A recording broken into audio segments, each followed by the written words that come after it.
paglaom, maayong gabi sa tanan, sa aton mga viewers diri sa Hope Channel. Akon gid ginaabi-abi ang tanan nga mga viewers nga nagapadayon sa pagsuporta kag nagatan-aw subong sa aton nga programa. Sa karon nga semana, magatuon kita sa aton nga serye The Gospel in the Historical Sections in the Book of Daniel.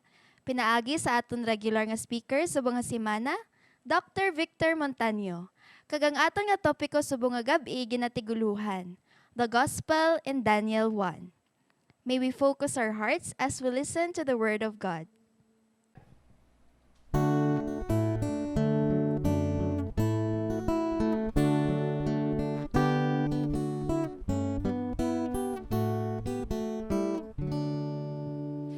Standing by a purpose true, heeding God's command. Honor them, the faithful few, all hail to Daniel's band. Dare to be a Daniel, dare to stand alone. Dare to have a purpose firm, dare to make it known.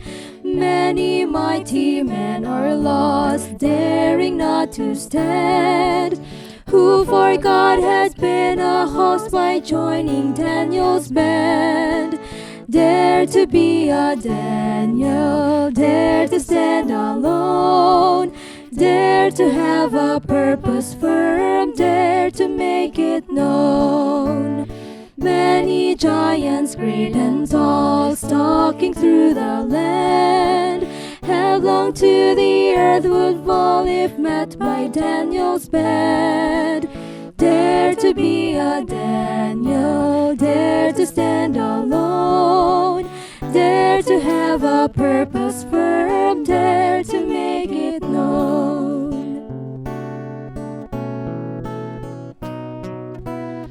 Hold the gospel banner high, on to victory grand. Satan and his host defy and shout for Daniel's band. Dare to be a Daniel, dare to stand alone, dare to have a purpose firm, dare to make it known.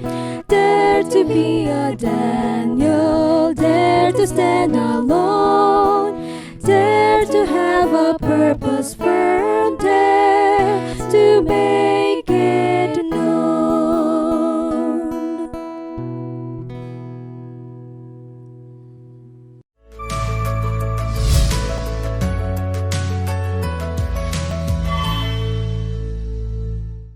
The Gospel in Daniel 1. Welcome sa isa naman nga episode sa aton nga programa, The Gospel in the Book of Daniel.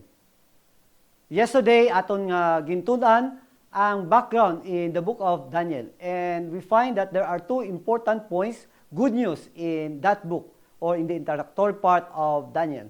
First is the good news about wisdom in Daniel. And ang ikaduha amo ang good news of Daniel's travail or suffering. Today, we will have three important gospel messages in Daniel 1. First is the comfort zone. Second is the message of divine providence. Kag ang itatlo amo ang the message or gospel message about resistance. Let us pray. Abay namon nga yara sa kitasan sa mga langit, sa sining nga kagabihon, kami nagadayaw kag nagapasalamat sa imo amili nga ngalan. Bangot igaw nagupod naman sa amon sa pagtuon sang imo mga pulong sa libro ni Daniel. Kabay pa Ginoo, ikaw magpakamaayo sa amon nga mga viewers, sa mga kauturan nga nagabantay sini nga programa. Kagkabay pa Ginoo nga ikaw magahatag sa amon sang imo nga minsay nga amon pagatun-an kag amon pagahupdan. Samtang kami padayon nga nagkakinabuhi sa nga kalibutan. Madamo ko salamat Ginoo sa pagsabat nimo sa amon pangamuyo initan ginasalig namon sa ngalan ni Hesus kami nagapangamuyo. Amen. In Daniel chapter 1 verse 1 nagahambal dira, in the third year reign of Jehoiakim, king of Judah, Nebuchadnezzar the king of Babylon came to Jerusalem and besieged it. Ini nga teksto nagahambal sang historical background of the entire chapter of Daniel 1. Ano ang natabo? What happened? Why there was such an attack? Because Jerusalem was besieged by the enemies. If we check the international news during that day, may ara sang ginatawag nga political instability in Assyria. Because the generals, great generals of the Assyrian army, revolted against the power.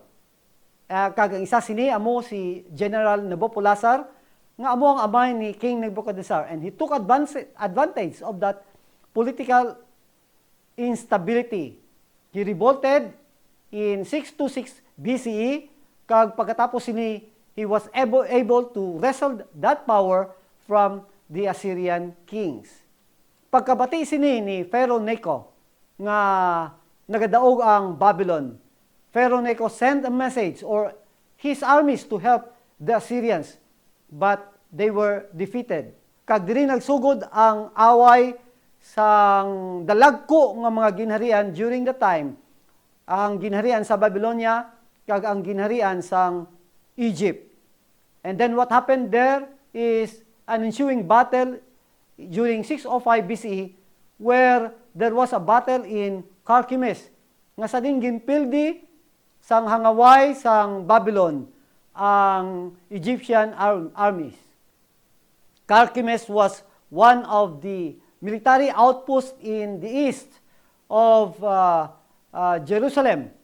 Kag diri ginbutang sang mga ituhanon ang ilang mga kasundaluhan in order to check the advance of the nations that would come against them.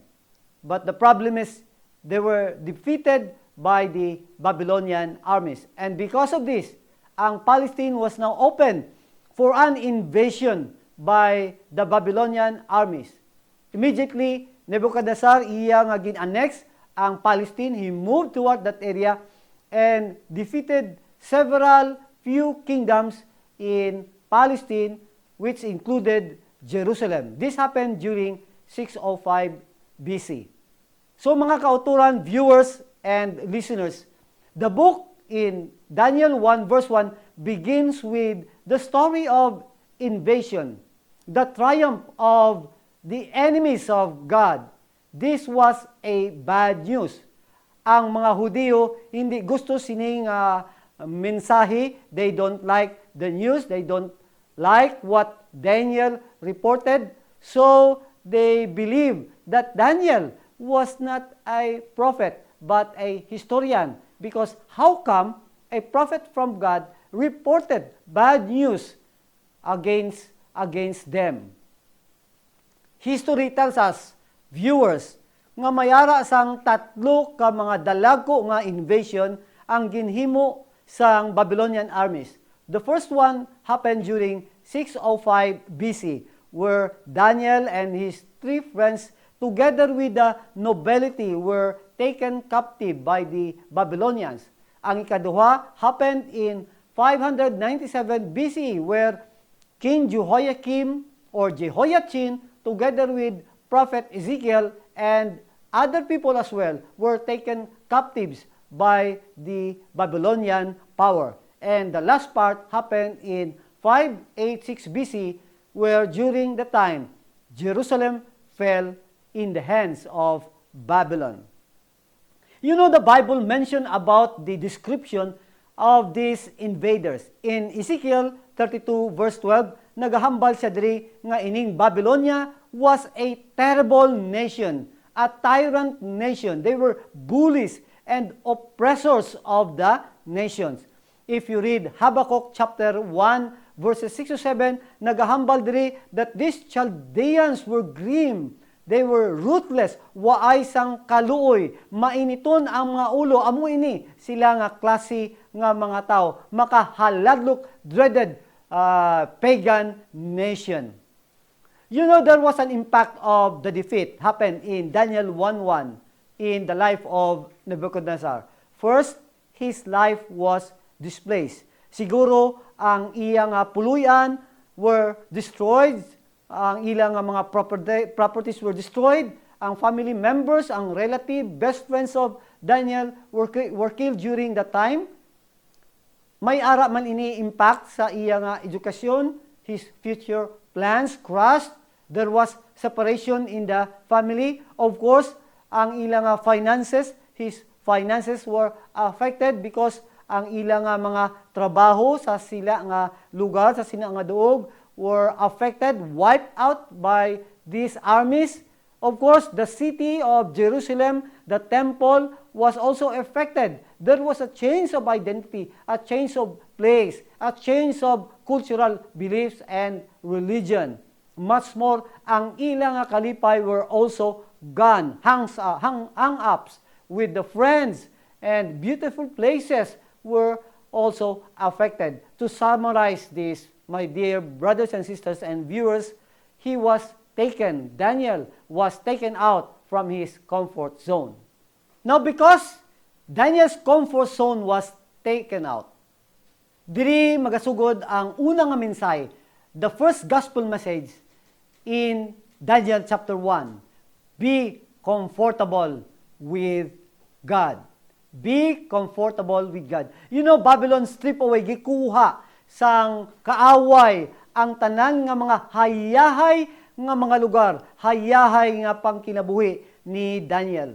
You know, sometimes friends, God takes out our comfort zones in order to show us things, new things, in order to stretch out, in order to help us grow, and also to change us. You know, Babylon was the most discomfort place for Daniel. You know, if Daniel was not a captive in Babylon, may ara kita ma-miss nga mga damo nga butang sa libro ni Daniel.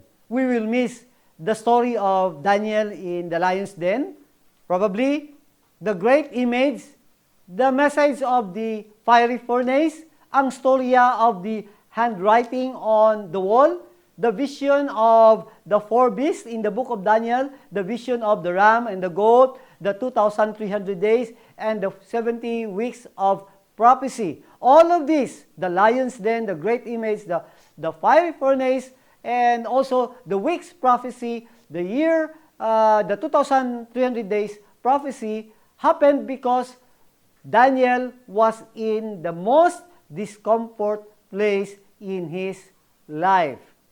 You know, if Israel was not in the wilderness, we will miss also Sinai event, the giving of the Ten Commandments, the building of the sanctuary, but most of all, the crossing at the Red Sea and the destruction of the Egyptian armies.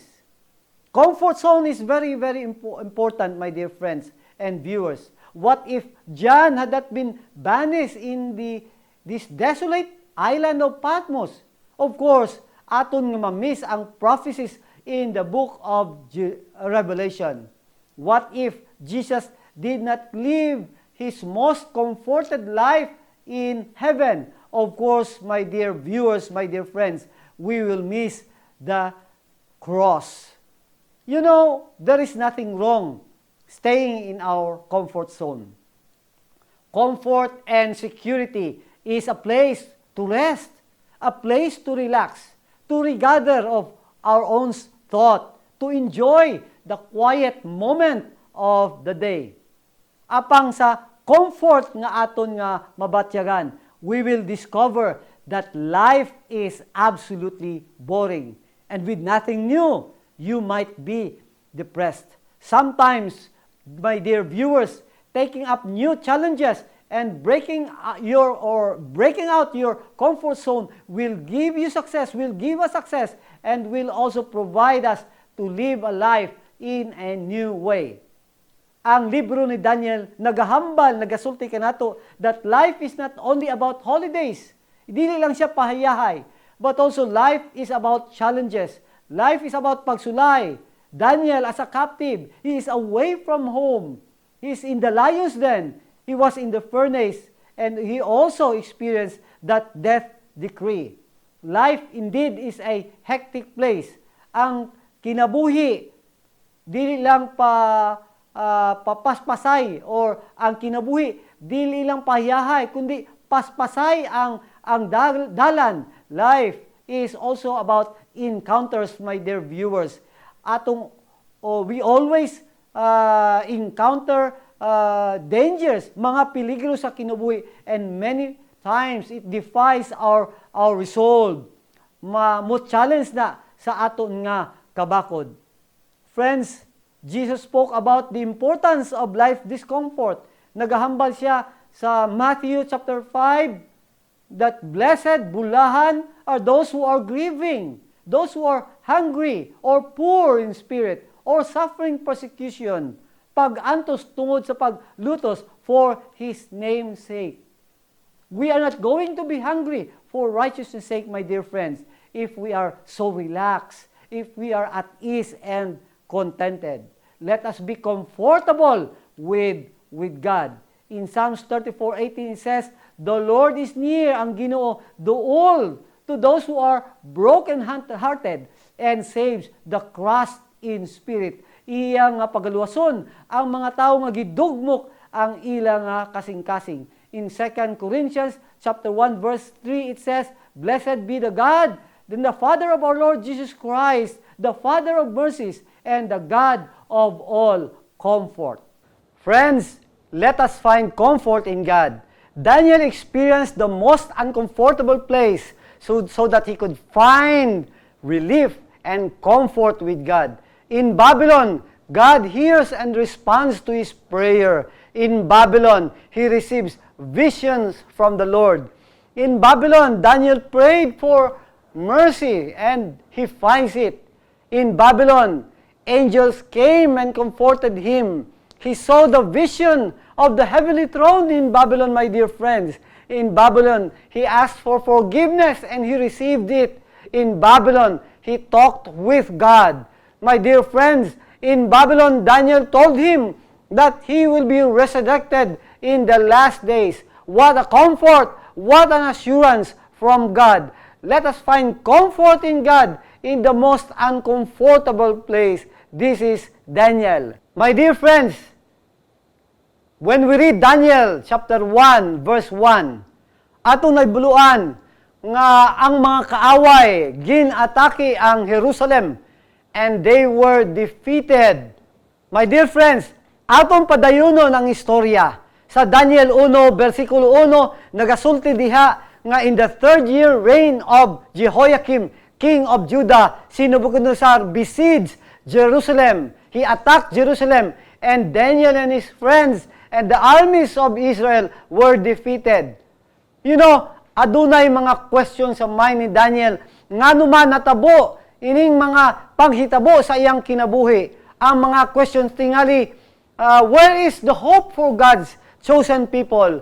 How are they going to live in a strange place karon nga mga bihag na sila? Are they still worthy of learning wisdom from God and His faithfulness and His goodness? Ang Ginoo ba are still with them? Will God be faithful to His covenant? Will God be still in control? Yes, my dear friends, kinsa ang nagakontrolar niya ng panahon na? Ang Babylonia ba? Ang Assyrians ba? Ang Egypt ba? O ang Diyos sa Israel? You know the answer, my dear friends, is in Daniel chapter 1 verse 2. The Lord is in control. You know why? Because the Lord gave Jehoiakim, king of Judah, into his hand. God is in control. Siya ang naghatag sa mga Israel sa ilahang mga kaaway. It was God who orchestrated the event and direct the event, my dear friends. Because the Lord gave. He is the Adonai. God is someone who is in control. He is someone who holds the power. Siya mao ang otoridad. This is the meaning of the word Adonai. Siya ang Adonai influensya because God as the Adonai is the master, the ruler of the event, the ruler of the situation. He was in charge of the event, my dear friends. Ang Ginoo nga mao ang nagakontrola sa event, kani nga tema is repeated 3 times in chapter 1. It was God who gave Jehoiakim to Nebuchadnezzar. That is in verse 2. In verse 9, ang Dios mao ang naghatag og pabor og compassion diha sa commander nga nagabantay kanila. In verse 17, it was the Lord who gave them knowledge. Yes, indeed, God's providence is the theme of chapter 1. Friends, mga kahigalaan, mga kaigsuunan, are we worried and nervous of what is happening now? As night creeps, kung ang atong kinabuhi na puno sa galom, maitom nga galom. As COVID, the pandemic, hits us, when health gone, when our finances because of the situation crumbles, and our relationship shaken, are we worried? You know, ang Daniel Kapitulo 1 nagasulti sa atua that God is in charge. He is in control as He was during the time of Daniel. He was also in control today. Trust Him. Let go of your concerns. Don't focus on what you can do. Focus on what God can do for you. Trust God's providence. Si Moses nagsalig sa Dios ug tungod niani gitabangan siya diha kang Pharaoh. Because Abraham trust in God, the Lord helped him when he sacrificed his son. Because Job trusted in God, he was able to stand as witness for God through trials. Jesus also trusted his life to God's control. Ang iya nga pag-ampo diya sa Lucas 22:24 nagasulti, if you are willing to take this cup from me, but Lord Jesus Christ says, no, not my will, but your will be done. Your will be done. Yes, this is an evidence that God controls his life. My dear friends, He is controlled right now. Trust in Him no matter what. You know, sa versikulo 2, atong mabasa diha, nga ang Dios mao ang naghatag kanila diha sa kamot sa ilahang kaaway. First, God gave Judah and the king, the place, and the people to the enemies. Second, kung atong padayon pagbasa, God also gave the vessels of the house of the Lord to their enemies.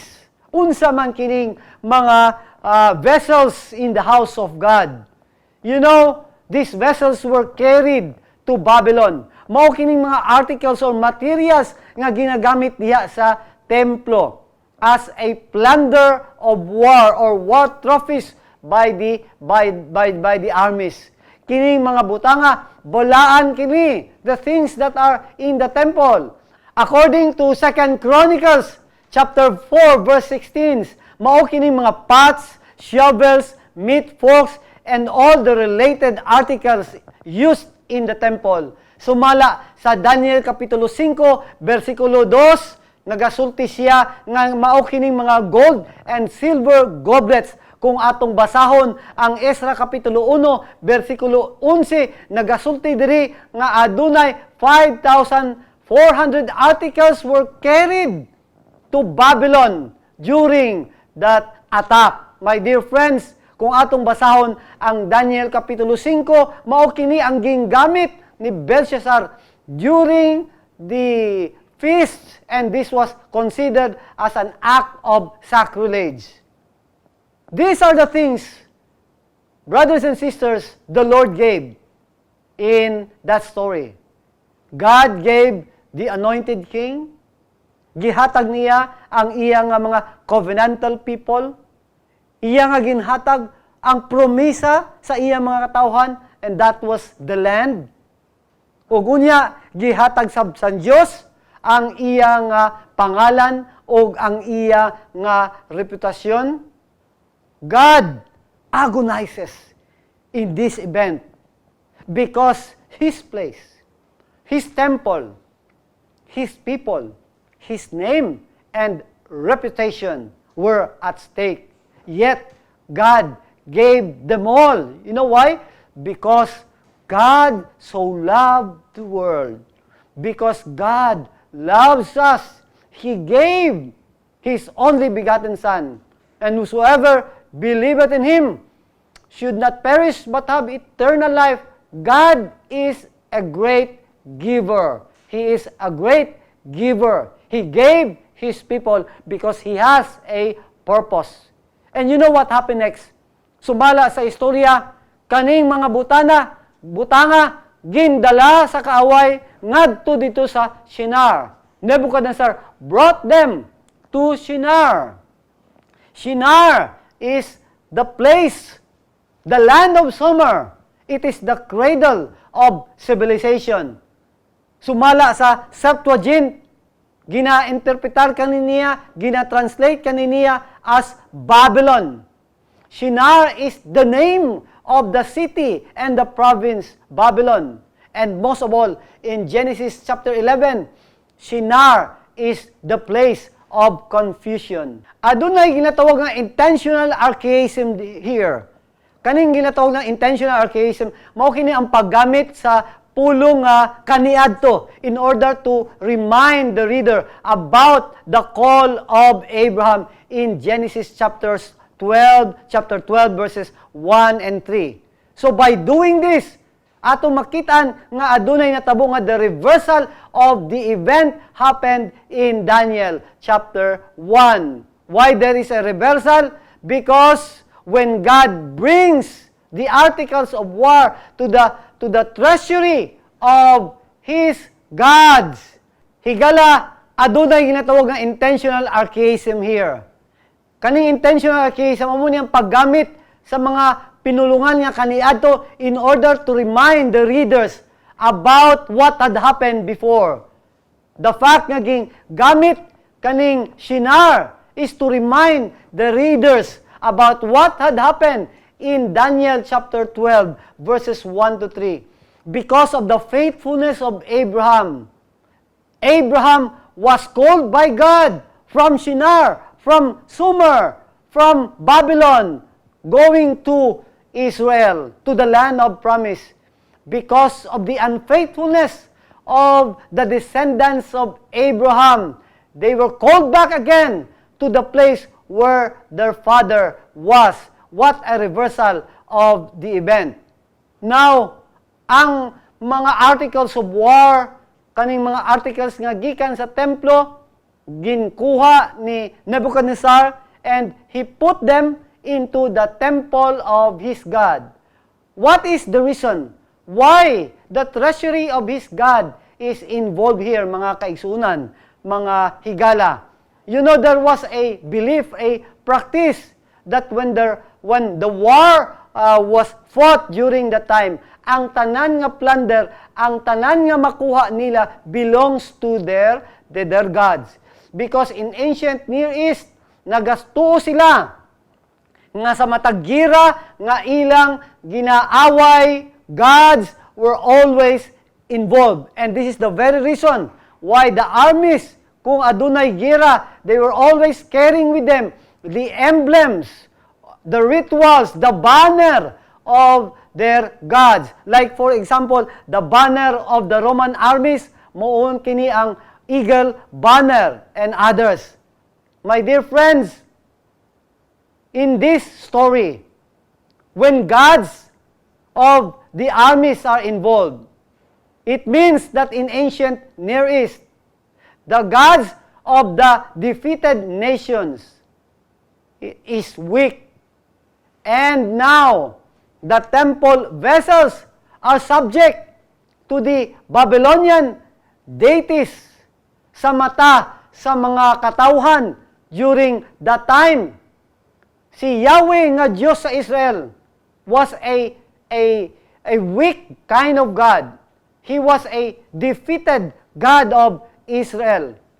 So the news is that there is an ultimate humiliation of the gods of Hebrew. the God of Israel is defeated here. This was the international news. But the fact is, according sa Daniel, Kapitulo 1, versikulo 2, it was the Lord who gave them. The Lord allowed it to happen because He is in control of the events. God can never be held by any, or God can never be held captive by any enemies of that day. Yes, my dear friends, God can never be held captive by the enemies. Hence, wa niya gibiyaan ang iya nga mga tawhan. He goes with them in Babylon because He is the Emmanuel, God with us. His presence and their faithfulness to Him in the story resulted in the triumph of God's people over the power of the Babylonian gods. Now, atong padayuno ng istorya sa Daniel Kapitulo 1, versikulo 3, pakadto sa 5, atong natun-an diha nga the king ordered Aspinas, the chief of his courts, to bring the Israelites from the royal family or nobility to bring to him in order to be trained. And there was a selection happen. Ginpili sila sa hari in order for them to be trained. Kaning si Daniel kauban sa iyang mga amigo, they came from the royal family and nobility. They were youths without blemish. Kung atong tan-awon, basahon ang teksto, ang ilang mga looks, they are in good appearance, mga gwapo kani sila. They are skillful in all wisdom, mga maalam nga mga pamatanon, endowed with knowledge and understanding. They are competent to stand in front of the king. And the purpose why? Because they wanted these young Hebrews to be qualified to serve the king's palace. So gani, gintudluan sila sang lingwahe, literature, and all the sciences in Babylonian University. And they were trained for 3 years. Then, in Daniel chapter 1, verses 3 to 5, the king assigned them a daily portion of the food nga kung unsa ang ginakaon sa hari, mausab ang ginakaon nila. Kung unsa ang ginainom sa hari, they also drank. They were to be educated, of course, for 3 years. You know, my friends, nga naman, gihimo kini ni Haring Nabucodonosor because of the war policies of the Babylonians. Gusto niya nga sa panahon nga atakihon niya ang kuta sa iyang mga kaaway, he would uproot the civilian population. Gisunod lang sa hari ang ginahimo sa mga Assyrians. And then, after uprooting the civilian population, piliu niya ang mga maayo nga mga breed, ug unya i-re-identify sila, i-assimilate sila, pinaagi sa hatag sa ila og maayo nga edukasyon, tudluan sila in order for these people to serve the king, and after that, the allegiance of these people will be for the king. Ang istorya nagasulti nga di katagaan sila og nutritional allocation, mga kaigsuunan. These are royal delicacies from the king. But in verse 8, sumala sa istorya, nagasulti diha that Daniel resolved not to defile himself. Daniel resolved not to defile himself. He is determined not to defile himself. He is firm in his heart nga dili siya magpadagta sa ilahang mga ginakaon. Friends, tungod si Daniel, he is determined not to defile himself. Ang resulta, kung atong basahon ang versikulo 9, now God granted the official to show favor and compassion to Daniel. Kung atong basahon ang versikulo 15, at the end of 10 days, ang ilang nga panglawas, ang ilang nga nawong, ang ilang nga dagway, ang ilang itsura, their appearance were better than their friends, than their fellow classmate in the school of Babylon. And in verse 17, nagasulti diha that God gave them knowledge and understanding of all the kinds of literature and learning. And in verses 18 to 20, nagasulti sab siya nga at the end of the time set by the king to bring them into service, the official presented them to Nebuchadnezzar, and when the king talked to them, adunay oral exam na tabo, the king found none equal to Daniel, Hananiah, Mishael, and Azariah, my dear friends. What is the point of the story, my dear friends? You know, the longest part of the story in Daniel 1 is the theme of struggle or resistance. Resistance in the re-identification process sa mga Babylonians or the Babylonians makeover. It started when they attacked the city, gimbayluhan ang ilahang pangalan, gitagaan sila og bag-ong mga pagkaon, gi-educate sila of the culture, ideals, ideologies, religion of Babylon, and Aspenas is the agent for change. Ginatawag nato kini nga the process of assimilation, nga sa diin ang mga lesser individuals or groups with different ethnic heritage are absorbed and integrated into the dominant culture. Ang pag-re-identify sa ila is to change their traits so that they will become socially indistinguishable by the members of the society. And they struggle because of this. They resisted. When the enemy attacked them, nag-resist sila. Sanggitagaan sila o pagkaon, they resisted. When they were given names, they objected for this account or the re-identification process. And in verse 8, Daniel resolved not to defile himself. And as a result, they were healthier, wiser, and they retained their identity. In retainment of their identity, ang verse 19, nagasulti diya, when the king talked to them, he found them none equal to, remember the names, Daniel, Hananiah, Mishael, and Azariah.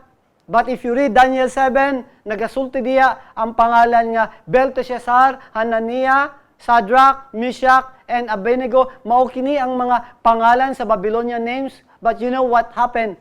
Because they resisted the process of assimilation by the Babylonians, they retained their identity, my dear friends. You know, there is a kind of voluntary assimilation that is happening right now in this world. And this is by choice. Kung saan natabo kang Daniel, mausab ang tabo sa tuwa. Ang teksto nagasulti diya sa Roma Kapitulo 12, that we should not be conformed or be formed by the pattern and modern of this world. Dili kita dapat ma-squeeze sa assimilation process nga ginahimo ngining kalibutana. And the way the world will crush us, squeeze us, is through friendship, through technology, ang atong internet, ang cellphones, mga igsoon. Our apathy, failing to get engaged, ang atong education, different philosophies, especially, of course, I would like to mention ang entertainment society karon. Pagsugod pa lang, pagpakita lang sa isa ka artista nga nagagunit og badyang, ang badyang ni daghan, mga igsoon. Because we are identifying ourselves with the world. Worldliness is like a gravity that always pushing us down, exerting its effort to influence us. We are just in the boat, as the boat is in the water, but not of the water. Christian is in the world, but not of the world. The people of God are in the world, surrounded by its environment, hostile to us.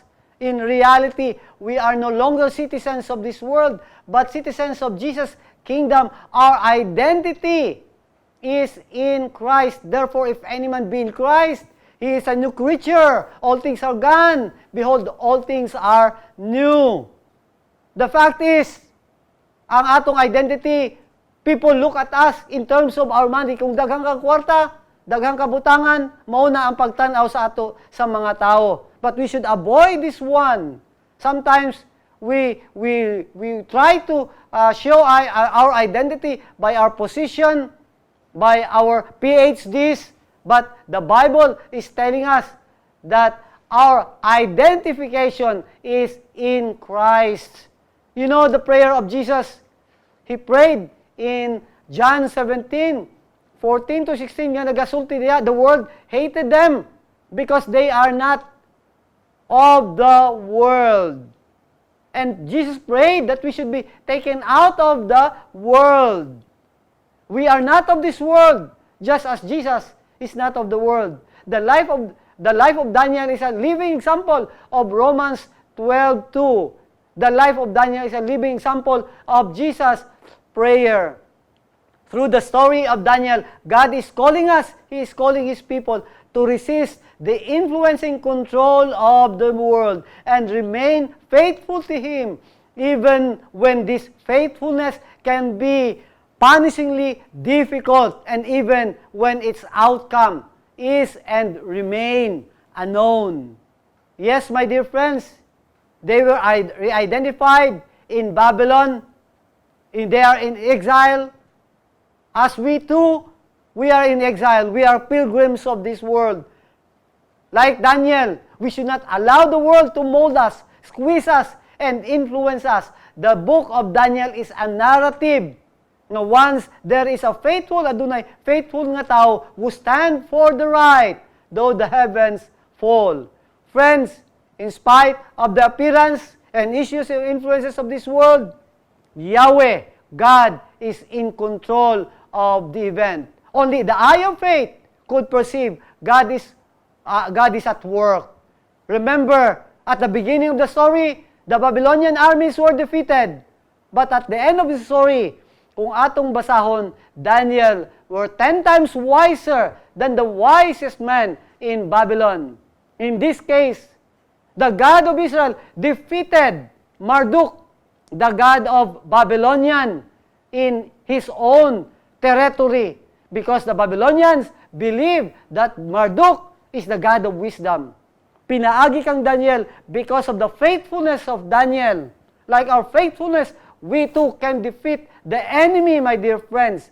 Daniel remained faithful. We need to remain faithful. And God will use us in order to magnify His name and glorify His name before the world. Thank you very much, my dear friends, for listening. And may the Lord will bless us tonight. Let us pray. Our dear Father in heaven, may the message of Daniel makahatag ka namo og pagbadasig.